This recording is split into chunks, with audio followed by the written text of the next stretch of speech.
Premise দেখো, এখন যদি তুমি আমাকে মেরে ফেলো তোমার কিন্তু লাইফ শেষ, তোমারে কিন্তু জেলে যেতে হবে, তোমারে কিন্তু আমার লোকেরা জীবনও ছাড়বে না। যেখানে রাধিকাই বেঁচে নাই সেখানে আমি বাইচে থাইকা কি করব?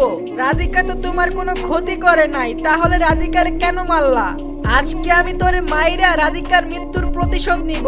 তোরে আজকে আমার কাছ থেকে কেউ বাঁচিতে পারবো না। এরপর প্রিমিস চারুকে আবার পানির নিচে ডুবিয়ে দেয়, অনেকক্ষণ এইভাবে রেখে দেয় এবং প্রিমিস এইবার সিদ্ধান্ত নেয় সে চারুকে মেরেই ফেলবে। কিন্তু হঠাৎ করে সেইখানে নদীর সামনে কতগুলা দামি দামি গাড়ি এসে থামে আর গাড়ি থেকে কয়েকজন গুন্ডা নামে। সেই নদীর সাইডে দাঁড়িয়ে থাকে আরেকজন মুরব্বীও সেইখানে এসে দাঁড়িয়ে থাকে। আরে ভাই দেখ, ঢাকা শহরের এক মাফিয়া ব্যাটালিস্টার গ্যাং এর গ্রুপের পোলাপান এখানে হাজির। এইবার দেখিস কি হয়। এই প্রিমিসের তো খেলা শেষ। একটু আগে প্রেমিকারা হারাইলো, এখন বেচারা নিজের জানটাও হারাইবো।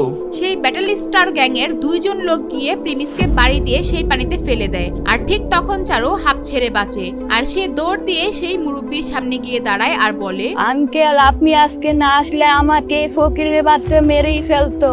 ও আমাকে অনেকক্ষণ ধরে পানির মধ্যে চুবাইছে।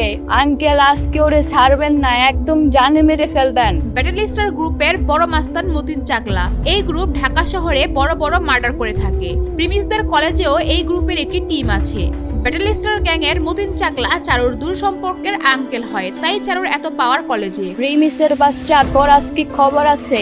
তোর এই দিনই জীবনের শেষ দিন। তুই আমারে মারতে চাইছিলি না, এইবার নিজের মরার সময় কমতে থাক। প্রিমিস রাধিকার শোকে এমনিতেই অনেক মর্মাহত। এরপর চারুর এই কাণ্ড দেখে সে প্রতিশোধের আগুনে আরো ফায়ার হয়ে যায়। ব্যাটেল স্টার গ্যাং এর 4-5 জনের সাথে মারামারি করে তাদেরকে ফেলে সেই চারু আর মতিন চাকলার সামনে চলে যায়। কিন্তু মতিন চাকলার সাথে ছিল আরো 2 জন বডিগার্ড। আঙ্কেল কিছু একটা করেন, এই বদমাইশ কিন্তু আমাকে মারার জন্য উঠে পড়ে লাগছে। প্রতিশোধের আগুনে জ্বলছে প্রিমিস।